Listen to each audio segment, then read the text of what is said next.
Bonjour et bienvenue sur un nouvel épisode du podcast Marketing B2B. Je suis Moni Chim et aujourd'hui je suis avec Marie Seignol de Swart qui est responsable marketing chez Meltwater. Bienvenue Marie, comment vas-tu ? Bonjour, merci beaucoup Moni, ça va très bien, très bien. Toi aussi ? Oui, ça va très bien. Ravi de t'accueillir sur ce podcast. Du coup, Marie, je vais te laisser présenter un petit peu. Avec plaisir. Merci beaucoup de m'accueillir pour ton podcast. Je suis ravie d'être là aujourd'hui pour me présenter. Donc, je suis Marie Seignol de Swart. Je suis diplômée du CELSA. J'ai commencé ma carrière il y a quelques années maintenant pour travailler tout d'abord chez Medium, qui est une plateforme qui a été développée par un des cofondateurs de Twitter, Evan Williams. J'ai travaillé à aider cette plateforme à créer une notoriété en France. Et puis, en 2016, j'ai fait un petit passage par le groupe Galeries Lafayette sur la partie réseaux sociaux du BHV Marais pour aider ce beau grand magasin parisien à se repositionner sur les réseaux sociaux. Et puis ensuite, j'ai travaillé à l'Institut Montaigne, qui est le think tank le plus gros, le plus connu en France, pour contribuer à aider ce think tank à se transformer digitalement et à s'internationaliser. Et je suis aujourd'hui responsable du marketing chez Meltwater. Et donc, mes sujets, c'est, tu l'auras compris, le marketing, le digital. Et j'ai une expertise assez globale du marketing et de la communication, à la fois en B2B et en B2C. Ok, super. Merci beaucoup pour cette présentation, Marie. Pour démarrer cette interview, est-ce que tu pourrais partager avec l'audience des retours d'expérience que tu as envie de donner maintenant ? Oui, ça marche. Alors peut-être un retour d'expérience assez important, celui du fait que quand on est responsable marketing et en B2B, parfois on cherche à réinventer un petit peu les choses. Quand on arrive dans un poste, on a envie de tout casser, on cherche des solutions un petit peu miracles, mais un bon conseil, un retour d'expérience que j'ai moi, c'est de revenir aux bases, de revenir à zéro pour comprendre très clairement quels sont ses objectifs, quelle est son audience. Ça, c'est hyper important pour savoir où est-ce qu'on va. Le deuxième retour d'expérience, c'est peut-être de faire souvent au plus simple. Ça, on le constate partout sur les réseaux sociaux en B2B, mais aussi sur une approche marketing large. Plus c'est simple, plus c'est clair, plus ça fonctionne. Et puis, ça, c'est un petit peu en lien avec le fait de revenir aux bases, c'est de commencer par regarder ce que font très bien nos concurrents pour imiter. On a parfois l'impression qu'on a un génie créateur, mais c'est pas tout à fait vrai. Et d'imiter ce que les autres font de mieux, c'est parfois un très bon conseil. Après, il faut faire attention à pas imiter des choses que que les concurrents font, qui ne marchent pas forcément. Exactement. Pour eux, ou qui sont pas adaptables à ce qu'on fait. Donc pour ça, il faut quand même avoir... Il faut avoir regardé, fait une petite veille concurrentielle, un audit de ce que font les concurrents, où est-ce qu'ils sont présents, qu'est-ce qu'ils font bien, qu'est-ce qu'ils font pas bien. Il faut pas tout copier, tu as raison, mais il faut s'inspirer parfois largement et pas avoir honte de le faire. Je suis tout à fait d'accord avec toi. Est-ce qu'il y a quelque chose dans le domaine du marketing B2B que beaucoup de monde fait et que selon toi, il devrait arrêter ? C'est une super question. Je pense que quelque chose qu'il faudrait essayer d'arrêter de faire, c'est quelque chose qu'on fait tous, c'est d'avoir un ton qui est trop corporate. En fait, quand on est en B2B, on s'adresse à des professionnels et on a l'impression qu'il faut adopter ce ton un peu austère, un peu sérieux. Alors qu'en réalité, moi, je pense qu'il faut chercher à être un petit peu plus humain pour toucher les personnes à qui on parle. Ok, on s'adresse à des professionnels, mais ça ne veut pas dire qu'on n'a pas le droit de raconter des histoires et qu'il ne faut pas aller chercher la part d'enfant qu'il y a en chacun et chacune pour vendre peu importe ce qu'on a à vendre. Ouais. Donc raconter des histoires et aussi au niveau du vocabulaire, avoir un vocabulaire qui est le plus simple possible et éviter les mots... C'est ça dépend de ces sujets, mais parfois, en fait, le trop technique fait aussi fuir les audiences, donc il faut parfois savoir, je le redis, simplifier pour pouvoir toucher les gens. C'est vrai que des fois, je démarre avec des clients, j'arrive sur le site et je comprends rien. Alors, je suis ingénieur. Voilà, tu vois. Donc, si je comprends pas... en fait, s'il faut être un spécialiste, avoir un bac+7 dans le domaine spécifique de cette entreprise pour comprendre leur offre, ça sert pas à grand-chose au final. Et les gens les plus intelligents sont parfois ceux qui arrivent à dire les choses les plus simplement du monde, en fait. L'intelligence, c'est pas la complexité. Ça, c'est une fausse idée. Mais justement, c'est pas facile. Parce que quand on a ce savoir-là, je crois qu'on appelle ça... C'est quoi ça ? C'est curse of knowledge. Donc en français, c'est la malédiction du savoir.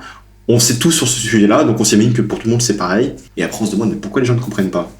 D'où l'importance C'est très vrai. Et souvent, les gens les plus intelligents, ils savent tellement de choses qu'ils ont l'impression de rien savoir, alors qu'en fait, si, ils savent tout, mais dire les choses, les hiérarchiser, simplifier, c'est ça le stade le plus élevé de l'intelligence, je pense. C'est ça. Mm. Donc d'où l'importance, quand on travaille son message, son site, etc., bah, de le partager auprès d'une grande variété de personnes. Tout Parce que à là, on fait. peut avoir des retours qu'on n'aurait pas eu juste en faisant les choses de son côté. Et ça, c'est assez amusant. C'est un retour que me faisait mon précédent directeur. Il me disait, mais Marie, si tu devais expliquer ce concept, pense qu'il faut l'expliquer à ta grand-mère pour qu'elle comprenne simplement les choses. Et ça, c'est un truc, je sais pas, c'est un conseil amusant qui m'est resté en tête. À chaque fois que j'essaye de faire quelque chose, que j'écris un papier, je me dis, bah ok, c'est ma grand-mère qui va le lire, il faut qu'elle comprenne. Et c'est du digital, Ouais, donc il faut que ce soit simple. Ça, c'est un ouais, petit ouais, tips que je partage avec plaisir. ouais. Excellente idée. Mais même quand on le sait, enfin, je donne On un exemple tout l'oublie simple. parfois. Mm. J'ai retravaillé mon site, je l'ai refait, et je l'ai envoyé à différents amis, etc. Et il y en a qui m'ont dit, non mais Moni, il y a plein de choses qu'on comprend pas. Et donc du coup, alors que je pensais que c'était simple. Mais non, en fait. Ça m'étonne pas. Est-ce qu'il y a quelque chose dans le domaine du B2B que peu de gens font et que selon toi, les gens devraient faire davantage? Oui, je pense qu'il y a plein de choses qu'on devrait faire plus. On devrait tous essayer de faire des formats qui soient un petit peu plus ludiques et un petit peu plus sociaux. Mhm. En fait, c'est très en lien avec ce côté, il faut arrêter d'avoir un ton trop austère, il faut arrêter de faire des choses trop sérieuses. C'est pas parce qu'on est en B2B qu'on n'a pas le droit de faire des formats un petit peu plus amusants, des formats un petit peu plus vidéo. Je pense par exemple à des cas clients, c'est un type de contenu qui est assez classique en B2B. Allons-y, osons, faisons de la vidéo. On en a fait un assez récemment chez Meltwater qui a explosé. C'est le cas Ah, client sur Brut. d'accord. Franchement, ne l'oublions pas, la vidéo, un des formats qui est le plus consommé sur Internet aujourd'hui. Donc, n'ayons pas peur. Nos webinars un peu plan-plan, n'ayons pas peur de les transformer pour les rendre interactifs, pour faire des quiz, pour s'amuser avec notre audience, pour jouer avec elle. Donc voilà, arrêtons d'être trop sérieux et de nous Hmm. prendre trop au sérieux aussi parfois. Ouais, ok. Ouais, c'est une super idée. Et je mettrai le lien de la Customer Story dans Ça la marche. description. Est-ce que tu as des grandes idées ou des tendances dans le domaine du marketing B2B que tu penses qu'il serait intéressant de transmettre aujourd'hui? Oui, alors j'ai travaillé un petit peu là-dessus, pour arriver avec des sujets. Je pense que la première thématique que j'avais envie d'aborder, avec l'audience qui nous écoute aujourd'hui, c'est la partie, data driven. Mhm. Aujourd'hui, les responsables marketing sont assis sur un ensemble de données, à la fois en interne, mais aussi ne s'appuient pas forcément sur tout un ensemble de données externes qui est disponible sur le web. Toute cette data, elle existe aujourd'hui et c'est vraiment une tendance clé, je pense, en B2B, pardon, de pouvoir s'appuyer sur cette data pour écouter ce qui se dit sur les conversations sociales et pour mieux comprendre derrière qui sont les personnes qui t'achètent, tes buyers persona, leurs Hmm. besoins, leurs problématiques et tout ça, c'est aujourd'hui faisable avec des outils de social Ouais. listening pour mieux comprendre et pour ensuite construire une stratégie qui va vraiment être mieux informée et tournée vraiment vers ton client. Aujourd'hui, il y a Hmm. tellement de choses qui sont produites, tellement de contenu par exemple qui est écrit qu'aujourd'hui les gens cherchent plus simplement un contenu pour comprendre ce que c'est que le marketing d'influence, ils cherchent Ouais. le meilleur contenu parce que la problématique du marketing d'influence aujourd'hui c'est ça. Donc c'est pour ça qu'il faut faire l'effort de s'appuyer sur la data pour créer du contenu qui est pertinent. Ça m'amène sur le marketing d'influence du coup. Je viens de le dire en fait, l'environnement il est plus concurrentiel que jamais. La pandémie, elle a vraiment joué là-dessus. Donc aujourd'hui, il faut déjà créer du bon contenu qui est adapté à ton audience, c'était le premier point, mais il faut aussi personnaliser pour pouvoir gagner cette guerre du contenu qui a lieu aujourd'hui sur les plateformes. Et pour ça, rien de mieux que de s'appuyer un petit peu sur le marketing d'influence parce qu'on a des influenceurs qui ont créé de l'authenticité avec leurs audiences, Hmm. qu'on a aujourd'hui même en B2B en fait, des influenceurs qui existent et qu'il y a une porosité en fait entre les mondes du B2C et du B2B qui fait que les barrières elles tombent un petit peu entre le pro et perso et que Hmm. le Ouais. marketing d'influence c'est un levier qu'on peut aussi utilisé en B2B. Il y a beaucoup de produits qui se développent. Les podcasts, on en est en train d'en utiliser un aujourd'hui, qui est aussi un levier de marketing d'influence qui est important. Donc voilà, c'est important de se poser la question du marketing d'influence, même en B2B. Pour ça, encore une fois, il y a des outils. On n'est plus à tout faire à la main aujourd'hui, donc c'est possible. Et le troisième challenge, c'est un challenge clé, c'est l'alignement entre les sales et le marketing. Je pense qu'il y a énormément d'entreprises qui font face à cette problématique-là. J'ai pas réponse, j'ai pas la recette magique, mais en tout cas, il faut travailler le plus possible pour que le marketing en B2B fonctionne, à s'aligner avec les commerciaux, à travailler dans le même sens, à avoir possiblement le moins d'outils, le plus d'outils en commun possible, le plus d'objectifs en commun possible. Et ça a été vraiment prouvé que les entreprises qui collaborent sont plus rentables. Donc, essayons d'arrêter de fonctionner en silo pour 2022, ce serait chouette. Clairement. Je vais revenir un peu par rapport au marketing d'influence. Donc moi, quand on parle de marketing d'influence, on parle beaucoup des influenceurs B2C, etc. Mais c'est vrai qu'on n'y pense pas du tout en B2B. Donc, pour toi, ces influenceurs, donc c'est quoi? C'est des podcasteurs, c'est des gens qui ont des blogs, c'est des gens sur LinkedIn. Enfin, est-ce que tu as peut-être des définitions à nous apporter par rapport à ça?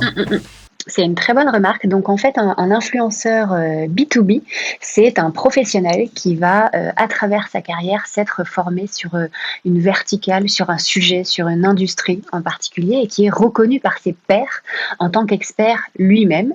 Et donc, généralement, son expertise est aussi reconnue parce que sur les réseaux sociaux, c'est quelqu'un qui va être plus suivi, très suivi. C'est généralement des professionnels qui ont donc un certain niveau de seniorité et un certain niveau aussi dans la hiérarchie des entreprises dans lesquelles ils travaillent. Donc, tout ça pour te dire que oui, ça existe. Nous, chez Meltwater, on a un outil d'influence et on a beaucoup d'entreprises qui font appel à nous justement pour du B2B. Donc, c'est vraiment quelque chose qui se fait. Moi, je sais que dans ma précédente entreprise aussi, à l'Institut Montaigne, je faisais du marketing d'influence en B2B pour aller identifier des experts sur des sujets de problématiques publiques et pour utiliser ces personnes comme des relais d'influence pour diffuser des idées dans le monde de l'économie verte, dans le monde de l'éducation, dans le monde, etc. Donc, effectivement, c'est pas encore aussi démocratisé, si on veut, que le marketing d'influence B2C, mais on a un nombre de personnes de plus en plus nombreux, des résistances sur ce marché-là qui tombent, et possibilité d'assumer des partenariats en B2B maintenant qui sont possibles sans s'attirer les foudres des puristes. Donc c'est des choses qui fonctionnent et qui existent aujourd'hui. Ouais, carrément. Moi j'en vois plein maintenant des gens qui ont une énorme audience sur LinkedIn. Mais c'est marrant parce que je n'ai jamais vu l'un de ces créateurs faire un partenariat comme ça. Donc soit il a tout refusé en bloc, soit il a jamais proposé. Mais c'est aussi, c'est amusant ce que tu dis, c'est qu'en effet, ces influenceurs B2B, leur activité en tant qu'influenceur, elle est parfois plus privée. C'est-à-dire, ils vont être appelés à intervenir en tant que conférencier dans une autre boîte. Ils vont être appelés à participer à un salon, à un événement sur place. Ils vont pas forcément communiquer que de façon publique sur les réseaux sociaux, mais en tant qu'influenceur B2B, ils vont avoir une influence dans une entreprise et des activités dans d'autres entreprises aussi.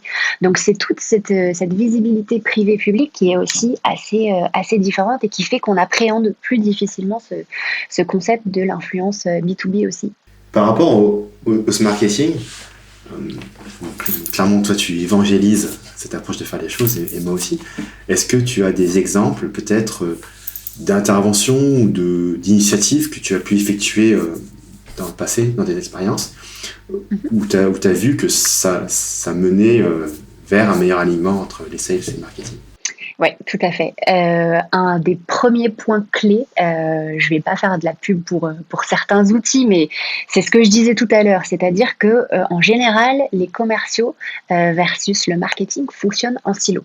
Quand on sait, ça c'était une étude HubSpot qui m'a beaucoup marqué en 2021, que les équipes marketing utilisent en moyenne 12 outils, Ça fait déjà un panel d'outils qui est super conséquent à l'échelle d'une équipe. Derrière, on prend le nombre d'outils en moyenne qu'utilisent des commerciaux. Là, j'ai pas d'études en tête. On additionne tout ça, ça fait un nombre d'outils qui est dingue et qui ne communique pas.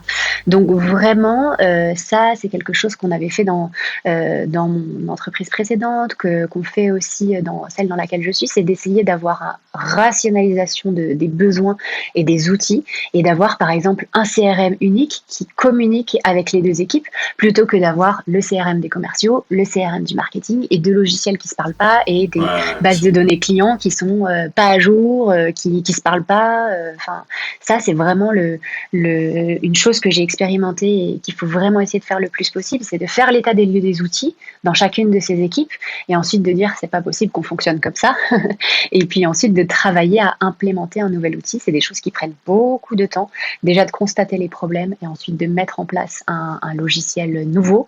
Il y a des barrières techniques, il y a des barrières budgétaires, il y a beaucoup de barrières, mais ça ne veut pas dire qu'il faut baisser les bras. Et en effet, la rentabilité sera au bout du compte, donc il faut voir la lumière au bout du tunnel. Ouais, carrément. Et puis bon, si on a un logiciel plutôt qu'en avoir deux, il y a un temps de déploiement, etc. Mais in fine, ça coûtera peut-être moins cher sur le long terme. Tout à fait. Si toutes les données se parlent et qu'on sait un petit peu où on en est, clairement, on va agir beaucoup plus efficacement que si on cherche l'info à trois endroits. Donc ça, ça a vraiment été démontré. Est-ce qu'il y a une chose par rapport au marketing B2B dans laquelle tu as changé d'avis ou dans laquelle tu as fait changer ta philosophie ? C'est rigolo cette question que tu me poses, Moni. En effet, je pense qu'il y a vraiment un truc sur lequel j'ai beaucoup changé ces dernières années, c'est d'arrêter de driver uniquement par son propre plaisir, d'avoir envie de s'amuser à produire quelque chose, à faire quelque chose, parce qu'on trouve que cette chose est belle, que cette chose a du sens, mais plutôt essayer de se concentrer sur des choses qui vont avoir de l'impact. Parce que parfois, quand on fait des choses par plaisir, pour la beauté de la chose, et ben finalement, ça marche pas toujours, c'est pas toujours ce qui correspond à son audience, etc. Alors que si on switch et qu'on se dit, ok, qu'est-ce qui va vraiment avoir un impact et qu'est-ce qui va être utile, là, clairement, c'est une perspective qui est radicalement différente. Donc, mon erreur passée, c'est d'avoir voulu peut-être faire des choses trop belles parfois et pas être drivé par l'impact. Ça, c'est le premier point. Et peut-être la deuxième chose, c'est vraiment une erreur commune aussi, c'est d'arrêter de produire des choses, un contenu qui reflète une vision interne. En fait, en marketing, souvent, on se regarde en soi, à l'intérieur, dans l'entreprise, de comment est-ce qu'on pense que notre produit est perçu, nos services sont perçus. Et en fait, on a une vision qui est biaisée, et donc on crée un contenu qui va pas fonctionner. On a l'impression que tout le monde comprend ce concept, ou alors qu'il faut parler de ça, que c'est ça qui est intéressant, mais en fait, on le sait pas tant qu'on n'a pas mené une vraie analyse sur son audience, tant qu'on n'a pas creusé à fond, parce que on a l'impression que, je dis n'importe quoi, le grand public, c'est ça, sauf que le grand public, ça veut tout et rien dire, et il faut creuser un petit peu plus pour savoir avoir une vraie vision externe des choses pour pouvoir avoir une stratégie marketing qui est plus pertinente. Je sais pas si c'est Paul Graham, le start-upper, qui disait « Get out of the building ». Il disait au fondateur, arrêtez de construire votre produit, parce que bon, vous êtes des gros geeks, d'accord, vous passez votre temps à faire le produit, vous avez peur de parler aux gens, mais si vous parlez pas aux gens, si vous sortez pas du building, vous allez pas savoir quel produit créer, comment le créer, et comment aussi écrire votre message. Exactement. Et en fait, c'est ce que font tous les entrepreneurs quand ils lancent une boîte au départ, c'est d'aller interroger en général des gens à droite, à gauche, de montrer des photos de proto, de dire ça vous plaît, t'achèterais pas, de sonder tous leurs amis. Et en fait, ça se perd. On le fait au début quand on est entrepreneur, et après, quand sa boîte se développe, on le fait plus. Ou alors on le fait à des rares moments en faisant des focus group, des études, voilà, mais ça se perd. Et ça, c'est un point vraiment, vraiment clé, de toujours aller chercher cette vision externe et d'interroger son produit et ce qu'on fait, de toujours se remettre en question, parce que c'est pas qu'au début et au lancement d'une boîte qu'il faut le faire, c'est tout le temps si on veut continuer à être les meilleurs. Est-ce que il y a un marketeur ou un event ou une ressource que tu conseilles de suivre pour rester justement à la pointe? Alors je vais répondre à ta question, Oni, en te répondant non et oui à la fois. C'est-à-dire Ok. que c'est pas spécialement une personne, mais c'est plutôt les plateformes, c'est plutôt les réseaux sociaux. Parce que depuis que je suis étudiante, il y a bien longtemps en arrière maintenant, j'ai vraiment calibré tous mes flux et tous mes réseaux sociaux et Twitter le premier pour avoir un flux qui correspond vraiment de façon sur mesure à ce qui m'intéresse moi. Et Hmm. donc, ce que je vous conseille de suivre vraiment pour rester à l'affût des tendances, c'est de calibrer vos réseaux sociaux et de faire une veille sur mesure sur vous, sur ce qui Mhm. vous intéresse, Tout à fait. par le biais de hashtags, par le biais d'outils de social listening qui permettent de le faire, pour être en avance sur votre marché, parce qu'il y aura jamais rien d'aussi pertinent que ce qui vous intéresse vous en fait. Donc, c'est pour ça que j'encourage vraiment tout le monde à créer sa petite liste, à suivre, à aller sur les réseaux sociaux et à entretenir ça vraiment sur le long terme pour avoir un calibrage qui est personnalisé en fait. Bien sûr. Par exemple, sur LinkedIn, s'il y a des gens qu'on aime bien, liker leur post et commenter sur leur post, ça envoie un signal sur LinkedIn qui va l'encourager à distribuer plus des contenus de ces gens sur nos feeds. Tout à fait. Quand on change de boîte, par exemple sur LinkedIn, un des premiers sujets clés, c'est d'aller suivre toutes les boîtes de ses concurrents pour être alimenté dans son fil LinkedIn de toutes les infos de ce que font en fait vos concurrents tout simplement. Et ça va vous faire au quotidien remonter des infos qui seront pertinentes pour vous et qui vont vous aider dans votre gestion, dans votre stratégie au jour le jour pour voilà, être aussi en avance et suivre un petit peu ce que font vos concurrents. Est-ce qu'il y a un livre que tu recommandes? Alors, ma petite lecture de début janvier 2022, elle est là. Ok. C'est le marketing zéro. Je viens tout juste de le commencer, mais j'ai trouvé le pitch assez rigolo. Ce livre explique qu'en fait, il faut rebooter le marketing, il faut reprendre de zéro, il faut reprendre Ah, la base, parce que aujourd'hui, le marketing est vraiment challengé. Il a eu son âge d'or, il a eu son âge de l'essor de la publicité des années 60, de réussir à utiliser le marketing pour faire vendre. Il a eu toutes ces belles années-là, mais aujourd'hui, le marketing est aussi un peu le responsable de tous les maux. Voilà, on l'accuse de beaucoup de choses et il pèse sur le marketing aujourd'hui aussi beaucoup de contraintes réglementaires qui sont croissantes, le RGPD, etc. Et donc aujourd'hui, ce livre a l'air très chouette. J'en suis qu'au début, mais pour l'instant, je suis assez convaincue. Il explique, c'est un petit pas à pas sur comment est-ce qu'on reprend de zéro, une petite méthode pour apporter du sens à la mission des marketeurs aujourd'hui. Donc je trouve qu'il a l'air pas mal. En tout cas, il est sur ma table de nuit. ok, ok. Je vais voir. Si tu devais donner un conseil à toi-même il y a un an pour devenir un meilleur marketeur aujourd'hui, ce serait quoi? Alors c'est un conseil que je pense il faudra que je continue à me donner toutes les années qui vont passer, c'est de ne Ok. jamais arrêter d'apprendre et de ne pas avoir peur de prendre en main de nouveaux outils et l'opérationnel. Je pense que effectivement on ne sait pas tout, on ne saura jamais tout et on peut toujours s'améliorer. La formation c'est un point clé. Je pense que tous les ans il faut avoir sa petite routine. Il y a un CPF qu'il faut absolument utiliser, qui ne doit pas se remplir sans jamais être dépensé. La formation, c'est un droit aussi en entreprise.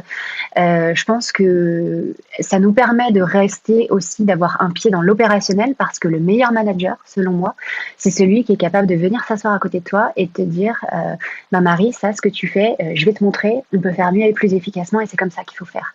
Donc je pense qu'en fait, si on veut rester bon, il faut tout le temps se former, il faut tout le temps se challenger et rester dans l'opérationnel pour pouvoir être capable d'être un pied stratégique et un pied opérationnel et savoir tout faire. Et pour savoir tout faire, il faut continuer d'apprendre tous les jours. Ouais, 100% d'accord. Marie, merci beaucoup d'avoir apporté tous ces insights à l'audience. C'était un plaisir. Ouais, c'était super. Comment ça se passe si l'audience veut se connecter à toi ou te poser des questions? Et ben, ça me ferait très plaisir. Je pense que je les invite à m'envoyer une petite demande sur LinkedIn pour prolonger un petit peu les échanges, sur Twitter aussi.